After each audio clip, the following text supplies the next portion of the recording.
ଛତୁ ମୁଁ ଖାଇମି। ମୁଁ ତତେ ଦେମିନି। ମୋର ଛତୁ ପସନ୍ଦ, ମୁଁ ଖାଇମି।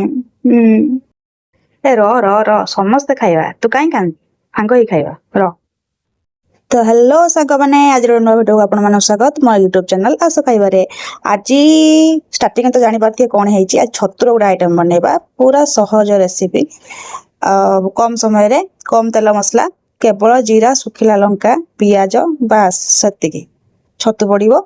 ମୁଁ ଏଠି ଛୋଟ ଛୋଟ ପିଆଜ ନେଇଥିଲି, ଯେଉଁ ଗୋଲି ପିଆଜ ନେଇଥିଲି। ତ ଆପଣ ଭଲ ବଡ଼ ପିଆଜ ନେଇପାରିବେ। ଛତୁ ପକେଇକି ତାକୁ ଟିକେ ଭାଜିବା। ଛତୁର ତା ଯେଉଁ ମସଲା, ଯେଉଁ ଗନ୍ଧଟା, ତା ଯେଉଁ ଗନ୍ଧଟା ଆସେ, ସେ ଗନ୍ଧଟା ନଷ୍ଟ ହେବା ପାଇଁ ଭାଜିବା। ହଳଦୀ ଲୁଣ ଦେଇକି ଭଲସେ ପ୍ରପର ଭାଜିବା। ଭାଜି ହେଇଗଲା, ଛତୁ ଯେତେବେଳେ ଭାଜି ଆସି ତା କଲର୍ ଚେଞ୍ଜ ହେଇଯିବ, ଏଇ ଦେଖନ୍ତୁ ଯେମିତି ଦେଖାହେଉଛି, କଲର୍ ଚେଞ୍ଜ ହେଇଗଲା ପରେ ଆମେ ଦେବା ଆଳୁ। ତମେ ଯେଉଁ ଆସି ପର ଘରେ ମାମିଲିତିଟା କରୁନ, ତମେ ବୋଧେ ଭୁଲି ଯାଉଛ ତମ ପଛ ତମ ଘରଟା ରହିଯାଉଛି ବୋଲି। ସେଥିପାଇଁ ତମ ଘର କ'ଣ ଅଛି ତମେ ବୁଝିପାରୁନ। କାରଣ ତମେ ତ ଘରେ ରହୁନ ନା, ତମେ ଘର କଥା କେମିତି ବୁଝିବ? ନିଜ ଘରେ ଆଗେ ରୁହ, ନିଜ ଘର ପରିସ୍ଥିତି ଦେଖ, ନିଜ ଘରେ ମାମଲତିକା ରୁହ, ତାପରେ ପର ଘରେ ଆସି ଭାଙ୍ଗିବାକୁ ଚେଷ୍ଟା କରିବ, ଯୋଡ଼ିବାକୁ ଚେଷ୍ଟା କରିବ। ଭାଜି ହେଇଗଲା ଛତୁ ଆଳୁ, ତାପରେ ସୋରିଷ ମସଲା ଦେଇଦେବା। ସୋରିଷ ମସଲା ଦେଇକି ଅଳ୍ପ ଟିକେ ସମୟ ପାଇଁ କଷିବା। ସୋରିଷ ମସଲା କଷା ହୁଏନି ବେଶି ସମୟ।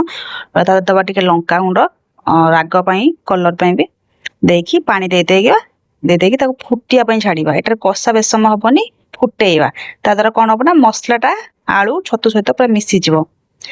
ମୁଁ ଅଧିକ ପାଣି ଦେଇଛି, ଆପଣ ଚାହିଁଲେ କମ୍ ପାଣି ଦେଇପାରିବେ। କାରଣ ମୋ ଆଳୁଟା ପ୍ରପର ଯେହେତୁ ପୁରା ସିଝିଲା ପର୍ଯ୍ୟନ୍ତ ଭାଜି ନଥିଲି, ସେଥିପାଇଁ ଟିକେ ଅଧିକ ପାଣି ଦେଲି। ତରକାରୀ ଏମିତି ଫୁଟିବ, ପୁରା ବଢ଼ିଆ ଫୁଟିଗଲା ପରେ ଶେଷରେ ଦେଇଦେବା ଆମ୍ବୁଲ, କଷି ଆମ୍ବୁଲ, ଯେଉଁଟାକି ବଢ଼ିଆ ଲାଗେ, ଖଟା ଟିକେ ଲାଗିବ। କହିଦେଲି ନା, ସୋରିଷ ମସଲାରେ ଖଟା ଦେଲେ ହିଁ ଭଲ ଲାଗେ। ତ ଆମ୍ବୁଲ ଦେଇଦେଲେ ଭଲସେ ଫୁଟେଇ ଦେବା। ଏମିତି ଖାଇ ପିଇକି ରୋଷେଇ କରିକି ଖାଆନ୍ତୁ, ଏନ୍ଜୟ କରନ୍ତୁ। ମୋ ଭିଡ଼ିଓ ଯଦି ଭଲ ଲାଗିଥାଏ ଲାଇକ୍ ସେୟାର କରିବା ପାଇଁ ଭୁଲିବେନି। ମୋ ଚ୍ୟାନେଲ୍ ସବସ୍କ୍ରାଇବ୍ କରିଦେବେ। ରହିଲି, ପୁଣି ଭିଡ଼ିଓ ଦେଖାହେବା। ସେ ଯାଏଁ ମସ୍ତ ରୁହନ୍ତୁ। ଜୟ ଜଗନ୍ନାଥ।